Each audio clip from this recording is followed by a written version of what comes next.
Hi friends, welcome to Growing as Grown-Ups, where we believe each of us has the opportunity to keep growing in ways that can fundamentally improve our life effectiveness, our leadership influence, and our well-being. Through interviews, stories, and practical principles, we explore how you can accelerate your growth and unlock your potential to make the difference you want to make. And now, your hosts from the Leaders Lyceum, Dr. Sarah Musgrove and Dr. Keith Eigel. Hi, everybody, and welcome back to episode 7 of the Growing as Grown-Ups podcast. Sarah, I am so excited that we have Mike Lauderdale with us today. Mike is currently the VP in charge of human resources for the services division of the Federal Express Company, FedEx. And Mike's influence is wide-ranging. He's been with the company for 35 years. He has just been noted and paid attention to as a person with great influence, so much just because of the way he is. The group that he oversees and serves right now is almost 15,000 people deep, so that's a lot of responsibility. His team is amazing to work with. Mike is amazing to work with. He is just such an overall fun person, and I know how much you enjoyed having this interview with him.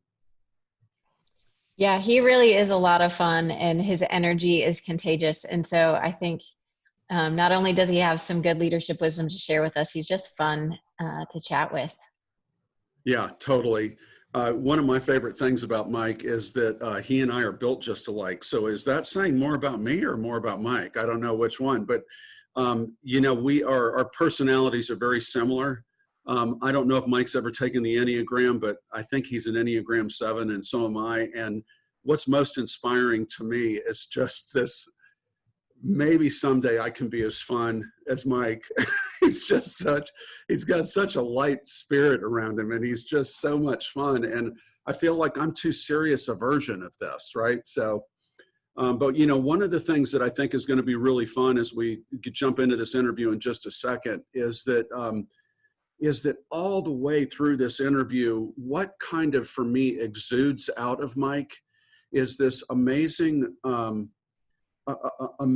willingness almost to look at himself, all the great strengths about the way that he's built, and to continue to ask him, how does like an overplaying of those strengths, or how does really being me get in the way of the influence that I want to have, the difference that I want to make, just the impact that I want to have in people's lives. And he does that. He's done it kind of naturally. You'll hear a piece of the interview, even as early as high school, that it's sort of, he saw himself growing out of and through some of these challenges that were really strengths-based kinds of challenges. Yeah, I think Mike really is an example of learning how to be yourself, but also not let yourself get in your own way. And so let's just jump in and hear my conversation with Mike, and we will be back at the end to share some of our biggest takeaways. Hello, Mike Lauderdale. Welcome to the Growing as Grown-Ups podcast. I am so excited to have you here, to have a chance to talk to you, and for our listeners to get a chance to meet you, because you are a really amazing leader that we have come to know over the past couple of years, but you are one that probably a lot of our listeners wouldn't have had a chance to interact with. And so to get to introduce them to you is really great. So Keith and I have already told our listeners a little bit about kind of who you are professionally, but I would love for you to just say hi and introduce yourself and just tell us who you are. I'm Mike Lauderdale, as y'all heard. I am a VP of Human Resources at FedEx. I live in Memphis, Tennessee. If you can't tell from my accent, you might think I was from Boston. But I don't know. What else you want to know about me, Sarah? Tell us, just tell the people, I got to see your drink container a second ago. Why don't you, the people that are listening, tell us what it is that I'm looking at. You're looking at my big McDonald's cup. I actually have 2 of them. So fun fact about me, I absolutely love McDonald's. My partner and I, we go to McDonald's every day, usually twice a day. And people always ask, what's your favorite meal? Depends on the time of the day. I'll tell you the answer now. I work out really, really hard. I do CrossFit run, and I've started this year doing triathlons, so that's a new thing. But just to offset my love for McDonald's, and we have a hallway upstairs with both walls covered with pictures of us in front of every McDonald's we've ever been to around the world, every country we've ever been to, and lots of places in the U.S. I think that is such a fun fact about you. And for the people that are listening and can't see you, you are in really good shape. And so you are definitely not the kind of person I would imagine has such a deep love for McDonald's. I do. But you can eat healthy at McDonald's. I must go on the record. You can eat healthy at McDonald's. It's all about portion control. COVID has not been my friend during this time, not McDonald's. There you go. This show is not brought to you by McDonald's, but McDonald's, if you want to sponsor us, get in touch with Mike. Yeah. All right, Mike. So we are doing kind of this opening series on our podcast. We are talking to leaders that we admire about how the challenges that they face in life have shaped them into the leaders that they are today. So we're picking people from all different walks of life, from nonprofits and from independent organizations. And I think you might be our first big corporate representative, but you're just a leader that we have come to admire and respect. And if y'all haven't figured it out already, his Southern accent is my favorite thing to listen to. And he just has such a great spirit. So it's going to be a fun episode.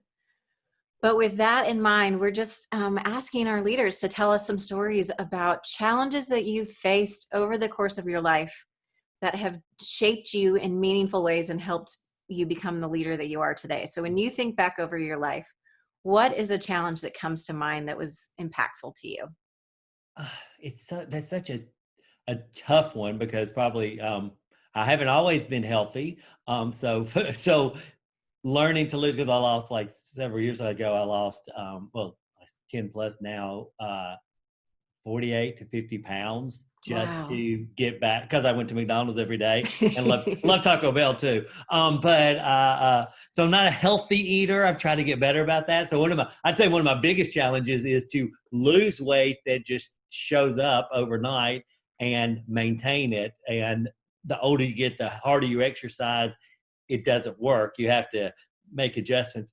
But relative to like leadership and life in general, I think it is humility. I really think it's owning humility. And I can give you a couple of examples, because I lived with my mother and my grandmother. I was me, my two sisters, and my mother and my grandmother. So me and four women in the house, and adore all of my family. But my mother always put this confidence in me that you could do anything. She would always kid like, she was perfect and we're all perfect, and you have the ability to do anything, be anything.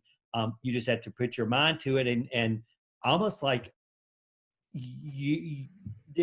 people like that. You see these kids on YouTube today getting accepted to college, and they're like, "Oh, I got in." And my mind was like, "Well, yeah, anywhere I apply. If I applied to Harvard, I'd get in." So that creates a confidence in you, but you have to balance it with humility. And I remember when I was, and this is this life scarring event that nobody else would probably even remembers. But my senior year in high school, I was vice president of my senior class. I'd always been on the student body and all this. Well, like, I want to be the president of the student council, his student body. And it was mine to get. I went to a small high school, so it wasn't like I'm winning it over 1,000 people. It's a very small high school, probably 75 in my graduating class. But so I get ready to, campaign and go for it. And the year before, I'd been like the treasurer or something like that. And this guy, super nerd, super geek, shaved his eyebrows like when we were in 8th grade type guy, decides he's going to run too. And I'm like, okay, I'll say his name's Sarah, just to protect the innocent. So Sarah's going to run. And I'm like, oh, well, this is easy. And we get up to do our speeches. You do speeches before election day. You kind of like our version of the debates. They were much more controlled than the debates today, undoubtedly. But he gets up to do his talk. And I mean, it's like Abraham Lincoln. He gives the most impassioned, powerful speech. I'm like, how on earth is that Sarah? Sarah, how on earth is that Sarah? It's like, and so I'm dumbfounded. So I'm one that kind of speaks from the cuff. I have my, my planned thoughts, my planned notes, but I just talk. And I get up and I'm dumbfounded. I was like, I don't even know what to say. So I do my talk. I didn't win.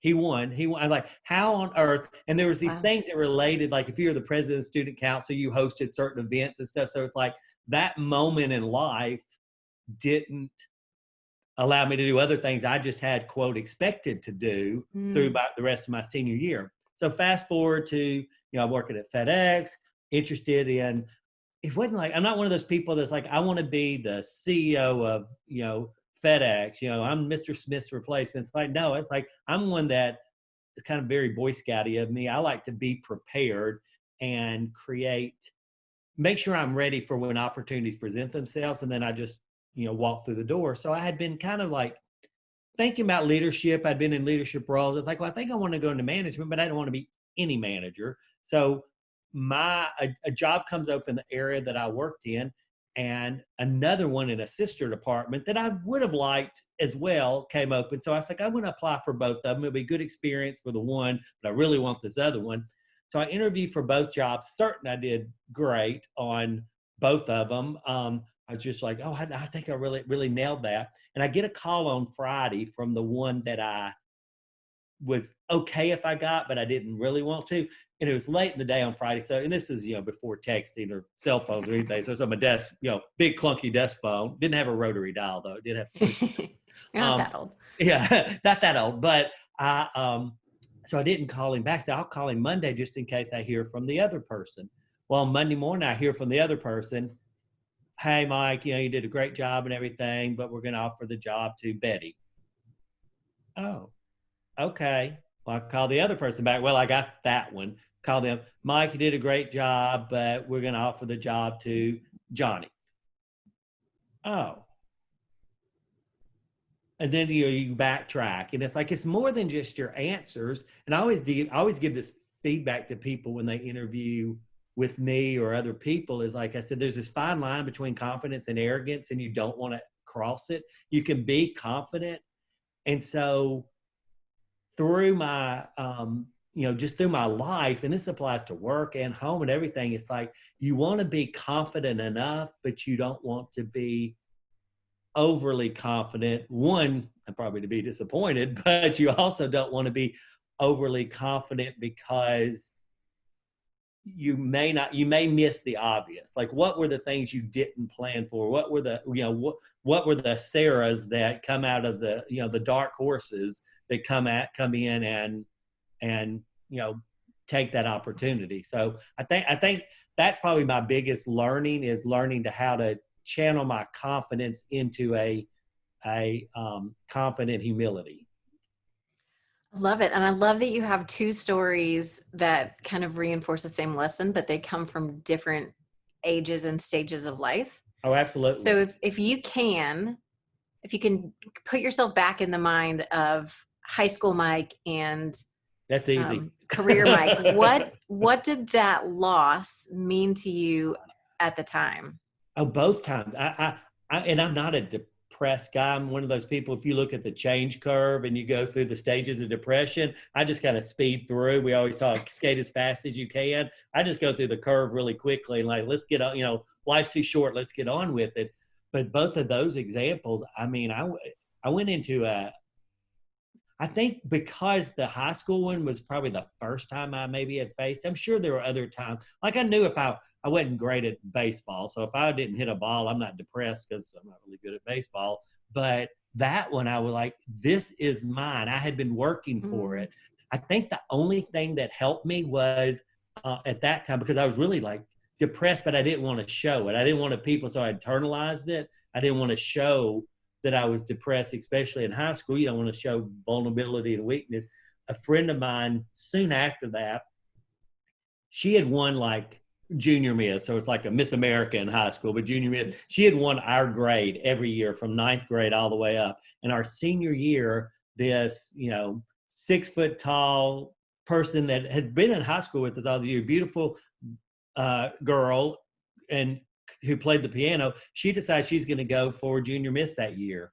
And she looks like, like a Miss America, and she had a real talent and everything like that. It wasn't like poem reading or something, but the poem reading's good. But she gets up and she wins. And so this friend of mine, who's one of my best friends, we were like, almost could commiserate and say, okay, what got us here? And what drove it. And then when I go fast forward to that first manager's job I applied for, deep depression. I mean, I was like, for, I would say a week plus, I was like, just didn't want to talk to anybody. I just wanted to go into my you go through, you got the, denial, anger, bargaining, depression. It was like, I just, fast forward, let's say depressed. Let me just like, poor pitiful me. And then finally then I just started fact checking. Why didn't you get the job? I mean, I always, ask for interview feedback, whether I get the job or not. How well did I do? But it's so much more than the interview. It was the attitude walking into the interview and the way in which you handled leading up to that opportunity and then after that opportunity. And hopefully I've built it into so much coaching I do for other people, because you do interview some people that it's like, Sarah, you were really great. I mean, you were really great, but God, you love yourself. I mean, you are like, you just crossed that line into just total arrogance. You need to ratchet it back because it's inhibiting you from the growth you really need. So I think that's so insightful. And I'm wondering if you can explain a little bit more, either from your personal experience, which would be great, but also from what you've seen in other people, of what is it about arrogance that gets in the way of somebody growing and taking these opportunities and becoming more, we've talked about it, and you've heard our you've heard our lessons enough that the kind of growing into the bigger me, right, and not being held in place by something else. Like, how is it that arrogance and that attitude of it's mine to lose, how did that get in your way?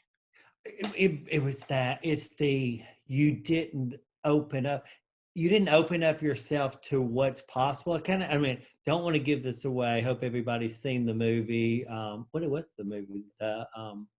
Oh Lord, now I've even forgotten the name of it. But the one with Bruce Willis and Haley Joel Osment.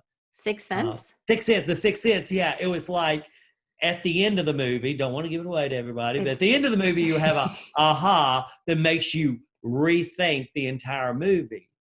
And I can't remember what Haley's name was in the movie, but had his eyes been opened in the beginning, what would that have told him as he was going the experience? And I think arrogance is the same way, or it's mine to lose, or overconfidence is you don't open up your eyes, meaning your mind, your body, to see the obvious clues that are out there. I think that's the biggest one. I see it or saw it with myself, and I see it in so many other people. It's like, I love your confidence. Your confidence is great, but what are you missing by being so confident?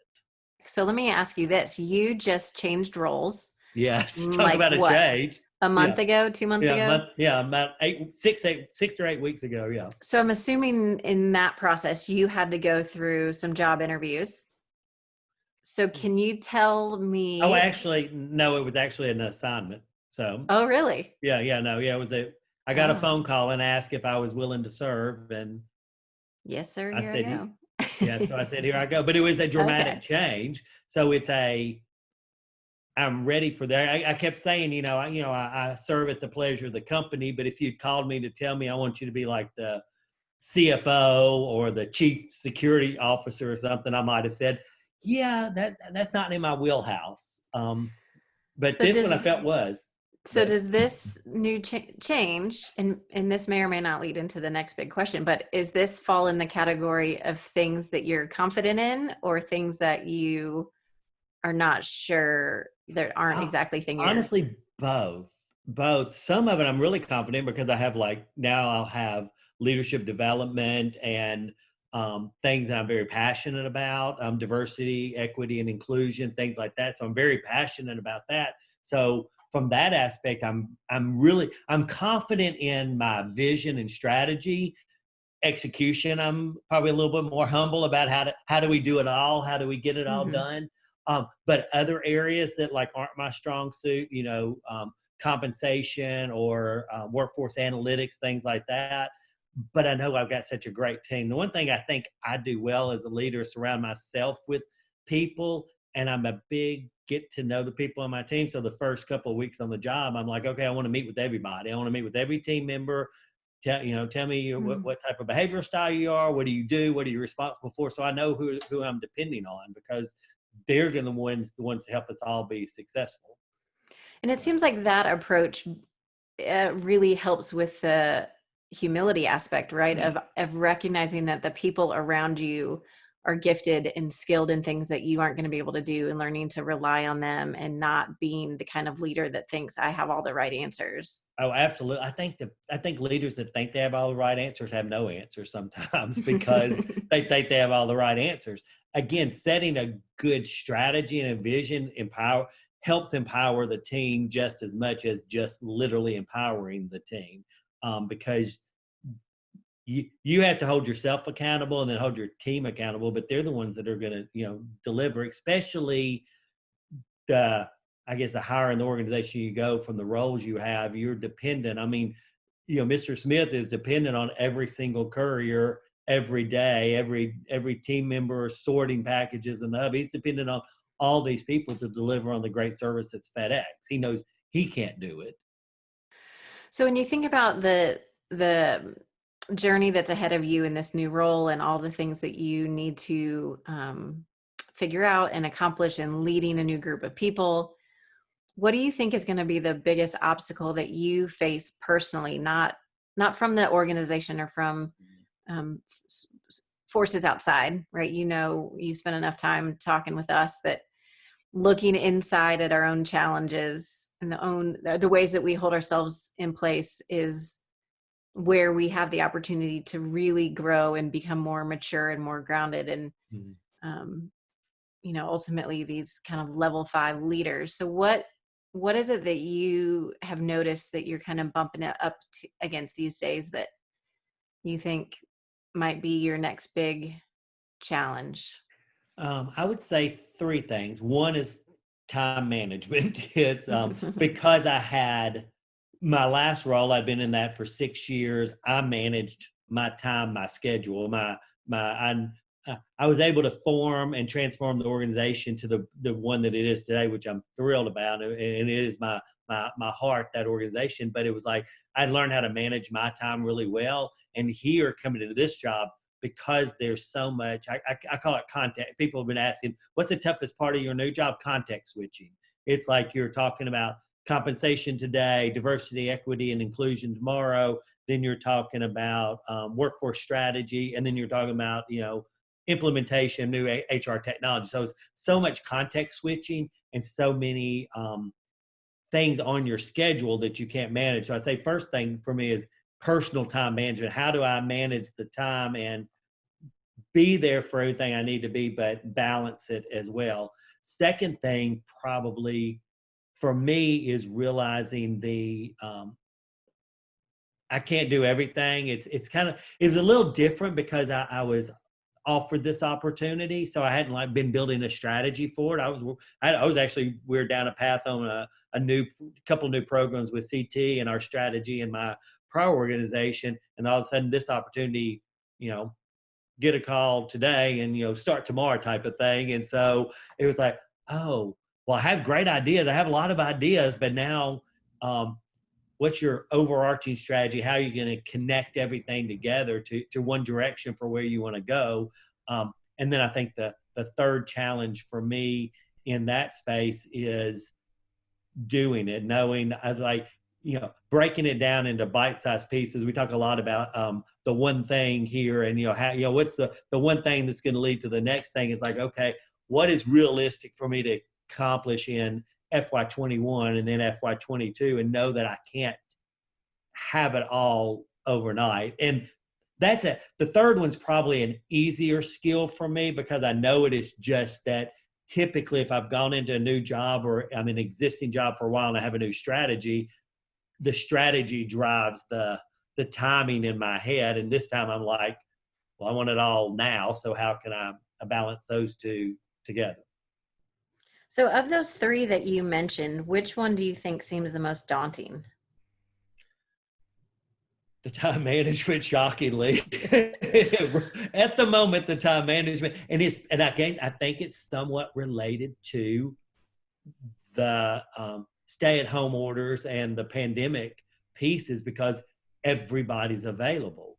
People aren't rushing out to like yesterday. No fault of anybody's, time management on my part. I was going to go work out at 5:30. I had a call that went up, supposed to go up to 4:30. It went up to closer to 5, and then I had 2 follow-up calls to do for that. And it's like, I'm not going to make it there by 5:30. Let's go eat Mexican tonight. Let's go the other direction. But I think it's me learning to cut off. We talk a lot at work now about work-life flow or being in blur's day, where it's like, I don't know what today is. It's just blur's day. So I think me managing time and actually helping the people that I work with manage time, that's probably going to be the toughest one, just because of the environment we're in right now. So, we talk about how the things that bother us point to things that we value, right? So the frustration you feel of having to switch back and forth and not be able to, maybe you said, be everything for the people that you need, and having to do things remotely and having this availability, all that stuff. What does that signify, if you can think about it? Like, what are those values that lie behind it that seem like you're not getting to fully express them in the way that you wish you could? I would think it's the would you call it the desire to please, or the desire to be available? It's one thing. I mean, I realize, we've got a strategy. There's so many things I want to achieve. I can frame them up well, and then manage in the everyday. But it's almost like you don't want to disappoint. I feel like I've got a little extra, not pressure, but expectation on myself with this new role, because it was an opportunity offered to me, and I want to make sure that I'm very successful in it. So I want to know enough. But I also know that fast forward 6 months and I'll find my cadence, I'll find my rhythm. It's getting back to training for the marathon, which I really liked that. Still don't love running. It's a skill and I can do it, but don't love it. Love CrossFit, but I don't love running, but it's a skill. And what I think it's helped me, and actually it helped me with CrossFit and it's helped me with life, is treating things like a marathon, because you're going to go 26 miles. You can't sprint out at the front. I still tend to sometimes, but because sometimes my pace on the first mile will be my pace, but is having that discipline. I get one of my coaches or old coaches at CrossFit always kidded me about sandbagging, because we would have, a long workout that's like, 15 minutes or 20 minutes. And he's like, I'd always have this extra energy at the end. You're just sandbagging. It's like, no, I'm maintaining so I can complete, because I don't want to just stop. I don't want to stop at mile 18. I don't want to stop at, 15 out of a 20-minute workout. So I want to be able to pace it. And I think that I've learned to apply that discipline to work as well. I know all the things I want to do, but I know I've got to pace them out. And right now I'm still learning to run right now. So I'm sprinting on a lot of things, when I got to realize, okay, I'm going to have to learn to pace those down so that I can actually finish the full marathon. Sounds so easy, and yet it's really hard to tease apart those voices, right? Of what, the internal voice that's over here saying, no, go faster, or you can't do it. You've always done it this way. It's going to work again. It's like, it may not work again. Yeah, I love it. So good. So if you think forward, right, let's put ourselves this time next year. Mm-hmm. What story do you want told of Mike Lauderdale as he engaged in the first year of this new position, or survived 2020 and all the things that it brings? Like, what do you want to be more true of you next year than it is today? I think the one thing that was very appealing about this job, and I had conversations with, people as I was saying yes, I can't say really before I said yes, as I was saying yes, was that I think I could have a bigger influence than I was having in my um, current role. And again, we were doing great work for our teams, for our customers and everything in my prior role. But I'm very passionate because I've said it a couple of times about one of my roles is diversity, equity, inclusion. And I turn on the TV and it just drives me nuts thinking, is this 1960? I mean, I'm like, I just watched the news. I'm like, and I think Memphis has done a really good job with social unrest right now. And because we took an approach between the spiritual, religious leaders, the politicians, the chamber, and protesters to say we're going to listen, learn, and lead. That was the approach that the chamber took, and I thought it was great. Is they would go, we're going to bring the clergy together and the politicians together, and y'all are going to listen to the protesters, listen to their voices, then repeat back what you heard, what you learned, so that we can all collectively learn and then lead to solutions together. And I think Memphis has done a great job of that. And I kind of want that same approach for FedEx. I want to make sure that from our leaderships of tomorrow, that we reflect the communities we're in, the customers we serve, the suppliers we use, that we are creating that leaders of tomorrow, because I want to feel like a year from now that I've set our organization, services and corporate, on a direction to help us be here for the next 43, 45 years. Because I've been here 35 years and I'm obviously don't have 30, I have more than 35 years of life ahead of me, but I won't be at FedEx for another 35 years, but I'd like to know that we've set the direction, and it really starts with the frontline employees. So all the way from our college connections, our entry-level program, to developing our individual contributors, to the frontline leaders, and how do you build that throughout so that we have the leaders of tomorrow? Because we have a very tenured organization, and we have new people coming in, and people coming in today, you tell them you've been somewhere 35 years, you've been 35 years, when they haven't been alive that long, but they're like, oh, I just can't imagine that. Well, I think I do want to help you imagine that. So what does that look like? So I think a year from now, I would feel satisfaction if I really felt like we've really listened, learned, and led as an organization to get us the true diverse leaders of tomorrow that we need to make us successful. So what does that look like for you at an executive level, right? You're not the one down with the frontline employees. So what will you personally be able to do and push yourself to do to make that happen? I honestly, I think that when I said listen, learn, lead is listen. I feel like much of my job is inspiration, as it is, setting a strategy and directing and leading the organization. But I think it's also inspiring everyone to follow and go down that path. And I feel like for me, I have to personally balance inspiration with accountability and expectations. So it's like, how do you, I can inspire you all day, rah, rah, rah, but you don't get anything done. So it's balancing the two. So making sure I'm holding me accountable, the team accountable to the expectations we have, at the same time inspiring them to want to achieve. Yeah.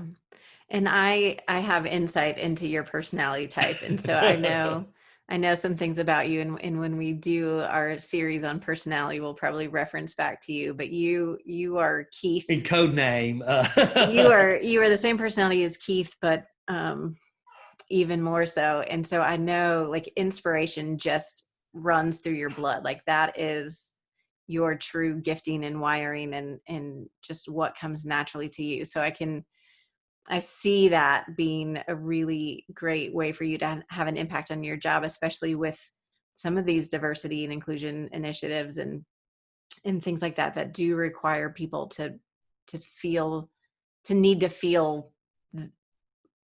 differently, right? Right. To recognize you need to change. But then some of the execution stuff is the stuff that gets a little harder, right? Because living in the ideals being paired with the make it actually happen. Get it done stuff is hard. And so the get it done component of it.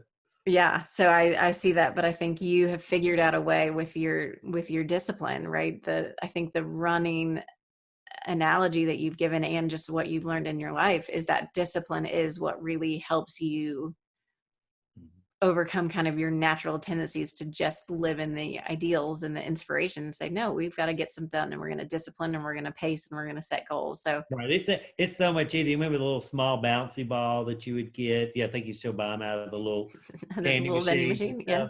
Yeah, and you bounce them, and then they just go off the wall. That's my natural desire. I just want to bounce off the wall and have a good time. Bounce me again. But then you have to learn, okay, how do you control the bounce to actually say, okay, I'm going to hit the ball, and I want it to hit that spot on the wall, and you keep doing it over and over until you can. But know that you still have the ability to bounce all over the wall, but you're training yourself to bounce in one direction. Yeah, and knowing that you can have a bigger influence, like you said, when you are able to control that strategically and intentionally. Right. I think intentionally, that's a good word, intentionally, yeah. So as you think about kind of what you've learned over your life and your career, and you now have kind of this access to up and coming leaders, right? A lot of our podcast listeners are younger in their careers, earlier in their kind of management and leadership influence.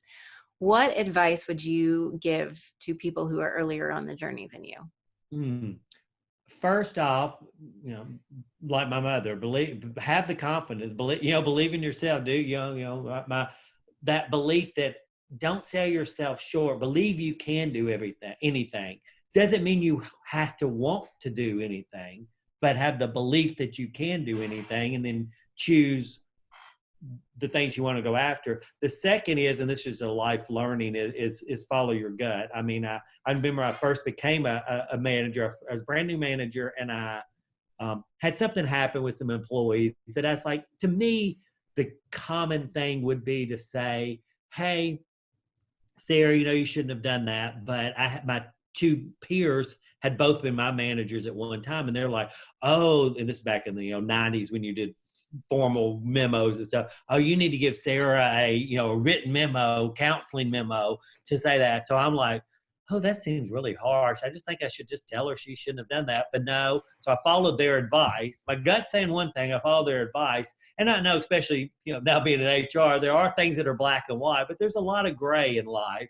And so I gave them a piece of paper that said the same exact thing I would have said verbally, but having it on paper, I think tarnished their initial, and it's my first manager job, first work group, their view of me, and I just felt uncomfortable. They probably never thought about it again. It's been, 25, 30 years later, they probably never thought about it again. But to me, to this day, it bothers me because I didn't follow my gut. So I think for new leaders, I would say have the confidence, know you can do anything. And there are times when the world's telling you one thing, but your gut tells you something else. Listen to your gut. Your gut's probably right. Where do you think the balance is, especially for younger leaders, of listening to their gut and seeking wise counsel? I think you should always seek wise counsel. I think you should always ask and get input. And if your gut's telling you something, it's kind of like getting a second opinion from your doctor. If your gut's telling you something, go to somebody totally removed from that, which is what I should have done. Because I asked my two peers who used to be my bosses, so obviously they know. And my best move would have gone to go to some other trusted leader that I know whose style I valued, and ask, well, what would you do in this situation, just to validate, maybe my gut is right. Yeah, that's good. I think we're real bad about getting our coaching and advice from our verticals. And I really think you need to get coaching and advice from people outside of your discipline and outside of your vertical, because they're going to have a totally different perspective, and they're not going to necessarily be shaped by what you do, but who you are. I like that. And we talk about it not in the corporate hierarchy kind of like that, but more in terms of diversity of perspective. And I think getting input from people outside of your kind of smaller Well, like the peer experience. mentoring groups. I mean, I love those because you were peers, but you're getting advice from people that are complementary styles, Mm-hmm. not the same as you. Yeah, exactly. So then one last question, Mike, as we wrap up with everything that's going on in the world and all the difficulties, we love to end with a positive question. And that is, what is going on in life right now that you're excited about? I'm excited about the holidays. But Yes. it's weird. I'm excited about.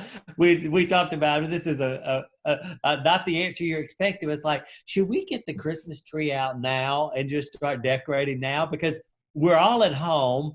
We might as well enjoy it. We're not going to have some big holiday party that we're getting ready for. So we might as well have an extended celebration season, especially with daylight savings time coming in. It's going to be dark at 5 o'clock.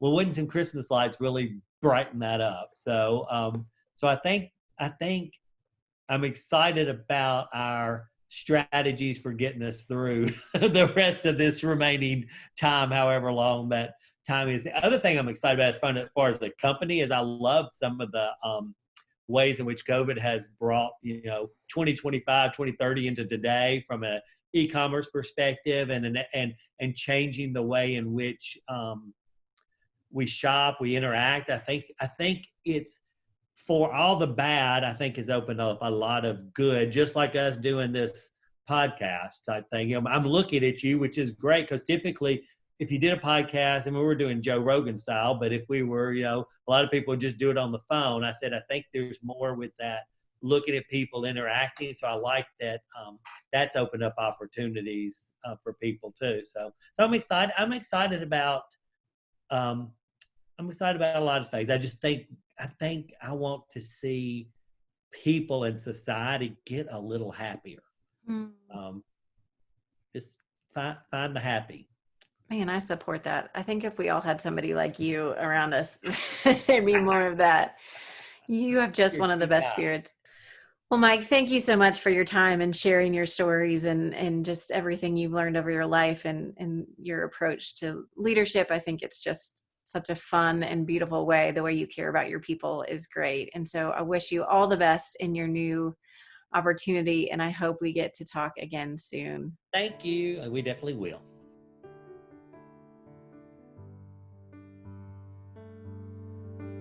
Sarah, what a fun interview. And I have to tell you, great job keeping that thing going and kind of rallying him in a little bit. One of the things you can't really experience until you've been with Mike for some period of time is just how doggone likable he is and how winsome he is and how funny he is. I mean, you got little bits and pieces and tastes of the interview all through that. But he's got such a notable personality. And so when I think back to some of these things in the interview that really stood out to me, I think, obviously when we kicked off the early story from sort of his high school years and how that bled into the interview situation and his incredible awareness of how just arrogance and confidence and while arrogance isn't seen, I think, generally as like an asset, confidence is an asset, right? And there's a fine line between those two places. And I just want to say, even though Mike used the word arrogance, I've never seen him cross that line. I mean, he always comes across on the confident side of that line. But I really loved, he said, you have to recognize where that confidence, that arrogance and attitude has inhibited you from the growth that you really need. It's keeping you from maybe what's possible. And you need to ask yourself, what are you missing by being so confident? And what's interesting is these things that so often, and each of us has these, we have these strengths that we bring to the table that have really served us well in the past. Usually those things are in our wheelhouse, right? Usually they're things that like we've been rewarded for, we've been promoted for, people have given us accolades for them and all this kind of stuff. And one of the big takeaways for me in terms of what can I be learning new about me by listening to Mike's interview is that there is such value in asking yourself the question, how do I open my eyes and my mind to what I'm missing by being the way that I am, right? And for that to just be a constant question in the middle of that. So I don't know what your reaction was to that, but I just love that whole opening segment, the whole opening 15 or 20 minutes of the interview. Yeah, I love that too. And I think I said it in the interview too, like he has done such a good job of balancing that. And something that struck me just now hearing you say it is, it wasn't what am I missing by being so arrogant, right? Confident is a good thing. But even then, what am I missing by being so confident? And I think back to Carl's interview on our last podcast, right? Where he talked about this idea of how do I go in and listen with curiosity and figure out what I might be missing by listening to somebody else's perspective. And I think even the good things like confidence, we're not getting rid of them, but we're just holding them in check to say, what might I be missing by doing that? And that leads into what was one of my favorite parts of the interview was when I asked him what was the story he wanted to be told of how he leads in this new season of life. And he pulled in that phrase, I think from the Chamber of Commerce maybe, or but the listen, learn, and lead. And again, going back to what we talked about last time of we just need to learn to listen to other people. And as he's trying to lead this new branch of the organization, like not coming in and thinking he has all the right answers, because as he said, leaders who think they have all the right answers have no answers. But to say, I just want to listen to people. I want to learn from what they have to share, what I can learn from them, which requires this openness and the humility. And then once I've listened and learned, then I can lead. And I just think that's so beautiful and something that I think everybody just could use a little bit more of that in our lives, of learning to listen more and try to learn instead of always just trying to lead in the way that we think is right. Yeah, I mean, that's the Growing as Grown-Ups podcast, right? I mean, the whole idea behind this is that we keep figuring out ways to push ourselves to keep growing. And it is really hard to keep growing if you're not willing to listen to others, listen to the circumstances, listen to your own inner voice, listen to the tension, right? I mean, it's just such a beautiful concept that gets played out and can be leveraged in so many different ways. I think one of the big things for folks to kind of think through, and if anyone's gone in and downloaded the Growth Gap tool, and you can go to the growinggrownups.com website to go get that, to jump into some of the resources that we have for our listeners to explore. One of the things that you discover by going in that is you do have this way you're built. You have a way that you're built. I have a way that I'm built. Everyone who's listening, we've got this stuff that we bring to the table, right? And it's who we are. And a lot of it's personality, some of it's upbringing, some of it's experiences that we've had. And all of those things wind up serving us so well early in our lives, but figuring out how can I bump up against the stuff that just plays as like background music in my life, that's been so much a part of who I am that I almost don't know it's playing until it gets quiet enough for me to go, oh yeah, that is playing right now, right? And one of the things that again, that Mike said that was so good is that I need to recognize that I need to manage my time differently, that I can't do everything, that I can't have it all overnight. And all of that kind of energy, this sort of bouncing from thing to thing, the getting on it now, the getting sucked into it, all background music for Mike and people and for me. That's how I can say it so confidently about him, is it's kind of the way that we're built. And so, I think my encouragement to people as we kind of shut down this episode of the podcast is that don't just listen to these things, folks. Go in and explore and learn about you. Use the Growth Gap tool as a way to listen to you so that you can learn new and lead. And I love it that you pointed that out. So thanks so much for doing that. Yeah. And just a second, I want our listeners to go and do some of this work themselves. And I think the last thing from Mike's podcast, which might be a good way to wrap this up, is just his wish that we all just find the happy. And life is tough. This year is tough. Let's just find some happy. And I hope, if nothing else, Mike's interview brought you some happy. Yeah, totally good. Thanks so much. Good to be with you guys. Thank you so much for joining us for another episode of Growing as Grown-Ups. Take a second and subscribe to the podcast so you don't miss any future episodes, and tell your friends. You'll find all of the goods related to this episode, including the transcript, videos, links, and other ways we can help you keep growing as a grown-up on our website, growinggrownups.com. Growth isn't easy, but it's completely within your reach. Until next time, journey well, friends.